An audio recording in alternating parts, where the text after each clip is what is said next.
my little storm clouds, and welcome back to my channel, or welcome to my channel if you are new here. Today I'm working on another build for my fantasy save file. I am doing another Wagon / Caravan type build, and I sort of wanted to keep them in the same area, so this might be a little bit of a boring build if you've seen my fortune teller one, because it's sort of similar. But there are going to be more boring builds within this save file like this, and then there will be other really exciting builds, like I will be doing some castles. I've had some really excellent suggestions and I've been adding them to a spreadsheet, so keep the suggestions coming along because I've got a lot of lots to fill. So what I'm building today is a Nectar maker's wagon, and it is a fully functional working bar. This, I wasn't going to make it fully functional at first because I was like, oh, I'm not sure if it is going to work, if I'm going to be able to have it coming out the wagon, and I did end up making it work. The annoying thing is the stairs that I have going up to these sections, because you can't have them on a diagonal, they come out straight, and I've done the wagon on a diagonal because I wanted a different shape to where the fortune tellers is straight on. And this also is a fully functional home as well. I've made a separate little wagon for that, so it's two smaller wagons, unlike the fortune tellers, which is just one larger wagon which has the seance table in as well as her living space. In this as well, I also introduced a little horse paddock area for a horse, obviously, and this is sort of to show that the wagons could be pulled along by the horse. There is only one horse, but I might go ahead and add two, especially since there is two wagons. I feel like you'd need more than one horse. So I might go ahead and do that before the save file goes up, because I wanted this one to give the illusion that he is moving around, unlike the fortune teller where she is more like set up camp there and she doesn't want to move. Obviously we can't actually move these in The Sims, but it's just like there to give you an idea and come up with a little bit of a storyline.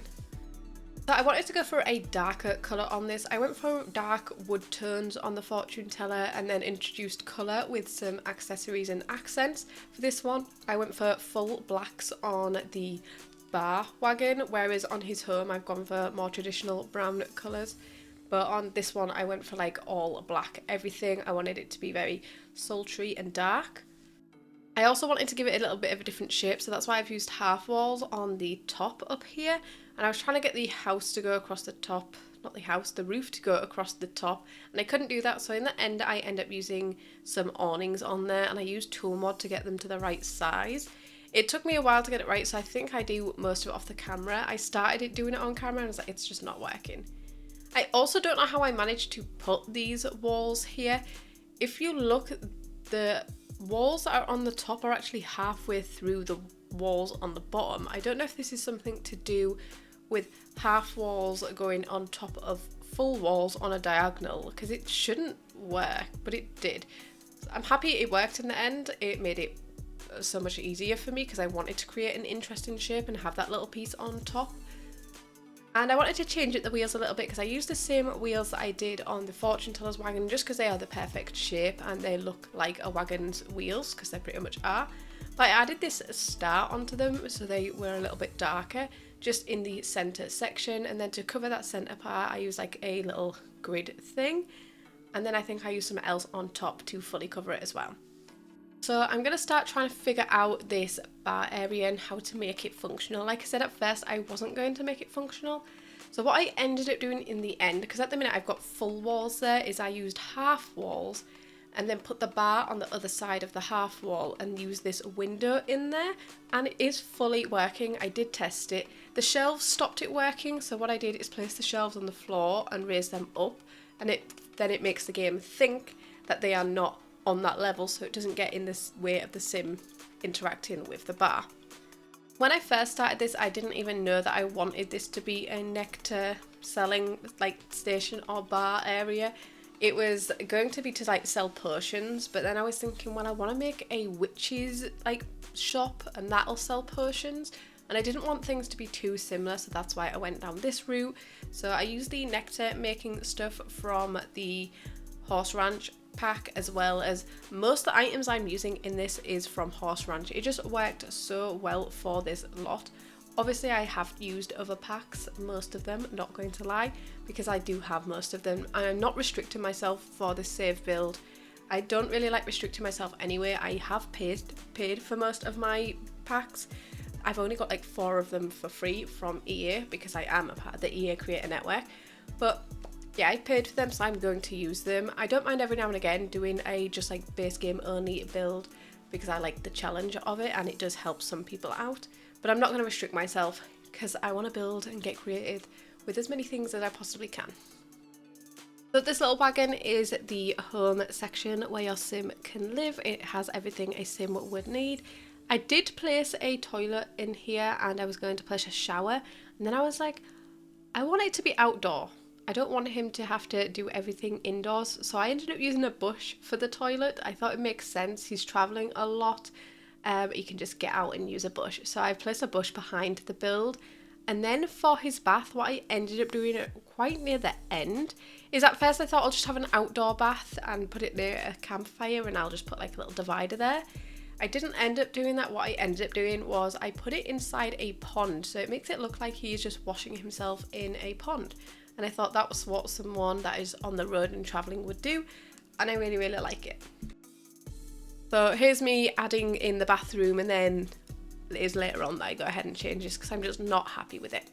This again, like the fortune teller one, sort of, this one is fully off the grid.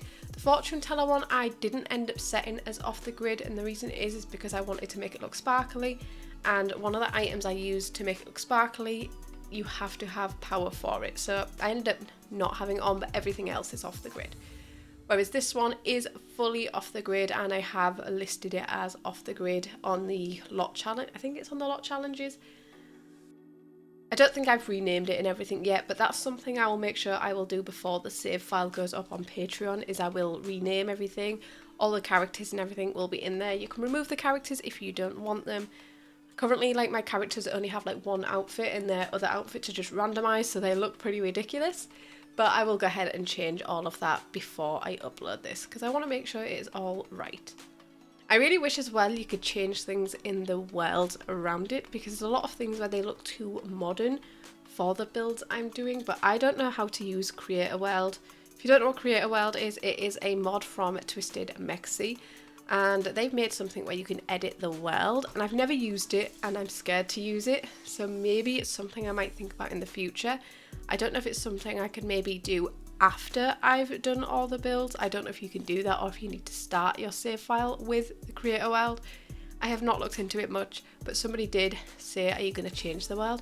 But I don't know what I'm doing with that sort of thing, so currently no, I'm just sticking with the builds, and we'll just have to ignore the modern day stuff that's going on around the world. And if you don't know about the save file, because I haven't mentioned it properly yet, I've just said I'm doing a fantasy save file, I will be uploading this to my Patreon once one of the worlds is complete. So I'm working on Willow Creek first. This is the second build in Willow Creek, and then I will be going ahead and uploading it to Patreon. I'll be doing it for paid members first, but only a week early, so you don't have to pay. It's just there if you want to support me, and it will just be the lowest tier, and you will be able to get this a week early once it is up. Like I said, it's not up yet, so don't worry about it yet. I will announce when it is all up and live. Like I said, 1 week later it will go up just to anybody, because you can become a free member on Patreon and you don't need to sign up and pay or anything like that. I will also be uploading each build individually to the gallery once it is up to the free members and Patreon, in case you just want to download a couple of the builds and you want to place them in certain places in the world. So it will be up there for everybody, as well as like console players. Since they can't get save files, I will upload everything individually. Some of the builds are technically already up on the gallery because I put them up before I decided to make this save file. So if you want my pirate ship or like my fairy builds I've already done, they are already up on the gallery. My gallery ID is StormDesignYT, and that's because StormDesign was taken and YT just means YouTube. I've had some really good suggestions for some build ideas for the save file, and I'm super excited to start them. Some of them won't happen for a little while, or they might take a while in the background because they're like larger builds like castles, but they're going to take me a lot longer to work on. So there'll be stuff that I'll be like starting in the background and still doing the smaller builds as we go. And if you know me, and I've mentioned it in so many videos, I get bored of doing the same thing for too long. So stuff like castles, I'll start them, then I'll have to go move on to something else, and then I'll always come back to do the castle. So I've added a little sleeping bag area and a campfire where your sim can cook around the campfire, and I was like, he might like sometimes to sleep in the outdoors. I thought that would be a little bit of fun, so I did add that sort of thing as well. I'm just going around and adding final details like plants, toadstools, and I went ahead and added my fireflies, as always. Is something I always like to add. I added some ducks to the pond, and then added little details like bubbles coming out of the wine bottles. Sorry, they're not wine, they are nectar. Gotta get it right, it's nectar. And then something else I like to do is switch to nighttime to go ahead and add all of my final lights in to make sure everything is lit nicely at night. These lights are a little bit too bright, but I just turned the dimmer down because it was just a little bit too much. And then added stuff like candles around the place because I wanted it to be off the grid. But that is pretty much it for this video. If you enjoyed it, please give it a thumbs up. And if you haven't already, please subscribe, and I will see you in my next video. Bye!